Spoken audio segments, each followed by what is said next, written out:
সাহেব অনেকেই বলছে বর্তমান শিক্ষা ব্যবস্থা নাকি আমাদের দিন থেকে দূরে ঠেলে দিচ্ছে। কথাটি কি সত্যি?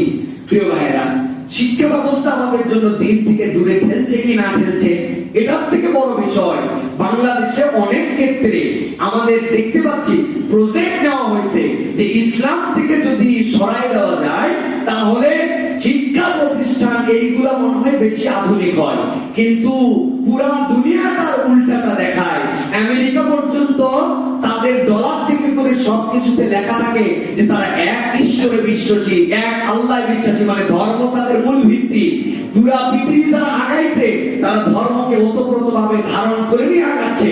আর আমরা আমাদের সমাজে মনে করছি যে এখান থেকে সরাতে পারলে বোধহয় বাঁচি। সাম্প্রতিক নাম বলছি না, অনেক বিশ্ববিদ্যালয়, কলেজ, অনেক বিশ্ববিদ্যালয় তাদের নতুন লোগো দিচ্ছে। নতুন লোগো দেওয়ার কারণ কি? পুরাতন লোগো ব্যাকডেটেড হওয়ার কারণ কি? হে প্রভু আমাকে জ্ঞান দাও। এটা তাদের আর প্রয়োজন মনে করতেছে না, এই জন্য তাদের লোগো থেকে এটা সরায় তারা আধুনিক হতে যাচ্ছে। যারা তার প্রভুর নাম সরায় আধুনিক হতে যাচ্ছে, ওই সকল প্রতিষ্ঠানতে কতটুকু বেহায়া হয়েছে এটার প্রমাণ নতুন করে দেওয়া লাগবে না। এই জন্য আমরা বলবো, মেহেরবানি করে যদি নিজেদেরকে আধুনিক বানাতে হয়, স্মার্ট বানাতে হয়, নিজেদের মোরাল ডেভেলপমেন্ট করতে হয়, বাহ্যিক শিক্ষা দিয়ে কেবলমাত্র এটা ত্বরান্বিত করা সম্ভব নয়, বরং নিজেদের উৎকর্ষ সাধন করতে হলে আল্লাহ এবং তার রাসূলের শিক্ষা ব্যবস্থা লাগবে। লোগোর মধ্যে কেবল হে প্রভু আমাকে জ্ঞান দাও এইটুকুই লাগা নয়, বরং প্রত্যেকটা সাবজেক্টের সাথে কোরআন হাদিসের মৌলিক জ্ঞান দিয়ে যদি তাদেরকে সম্পৃক্ত করা যায় তাহলে জাতির প্রকৃত ভাগ্য উন্নয়ন হবে। কিন্তু আমরা দুঃখজনকভাবে দেখি আমাদের শিক্ষা থেকে শুরু করে আমাদের সব জায়গায় আমরা এটাকে ধর্মহীন করার চিন্তা করছি। ধর্ম যেখানে আমরা মনে করছি সেটা আমাদের জন্য একটা বাধা, কিন্তু পুরা পৃথিবীর সভ্যতা প্রমাণ করেছে ধর্ম, কৃষ্টি, কালচার, সভ্যতা বিনির্মাণের সহায়ক।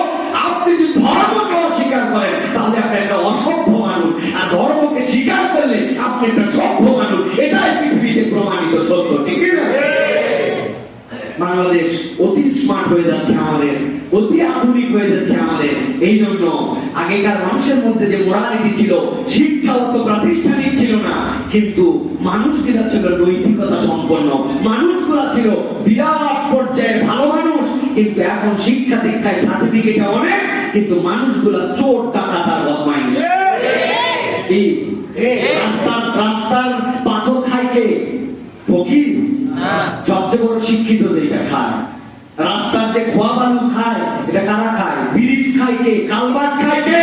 ব্যাংকের টাকা জনগণের টাকা খাইয়ে ফেলে কে? দেশের টাকা ব্রিজে পাচার করে কে? শিক্ষিত না অশিক্ষিত? শিক্ষিত কিন্তু কুশিক্ষিত। শিক্ষিত। এই জন্য প্রিয় ভাইয়েরা, আমাদের শিক্ষা ব্যবস্থা নিয়ে কথা বলার অনেক কিছু আছে, তবে কথা এখন বলা যাবে না, কেননা এটা পরীক্ষামূলক। কেবল 50 বছর আমাদের জাতির বয়স, আমরা এখন পরীক্ষার মধ্যে রেখেছি। দেখি আরো 50 বছরের পর একটা সিদ্ধান্ত আসবো, আল্লাহ যদি আমাকে অর্ধেক পর্যন্ত হায়াত দেয় এরপরে মন্তব্য করবো। এখন মন্তব্য করে আমি অযথা ফেসে যেতে চাই না। আপাতত আমরা কিরিং কিরিং কিরিং কিরিং করি, তাই না? এর মধ্যে থাকি আমরা। প্রিয় ভাই, এমনি বাচ্চা কাচ্চা খেলার জ্বালায় অস্থির ভাই। বাড়িতে খেলা, বাইরে খেলা, সবসময় খেলা। আগে ছিল পড়ালেখার ফাঁকে ফাঁকে খেলা, এখন খেলাধুলার ফাঁকে ফাঁকে একটু পড়া। এমনি খেলা জ্বালায় অস্থির আমরা। নতুন করে প্রজেক্ট নামাইছে, আমরা খালি খেলা আর খেলা, কিচ্ছু শেখে না। বলছে ভাগ করো 2/2, 2 এর মধ্যে 2 ভাগ কত হয়? আমরা এই সকল ভাগ করি না, আমরা কাগজ কাইটে এখন ভাগ করি। ভাগ পারে না, মুখের ভাগ পারে না, 20 এর মধ্যে 5 দিয়ে ভাগ দেওয়া লাগবে, পারে না, কাগজ কাটে ভাগ করে।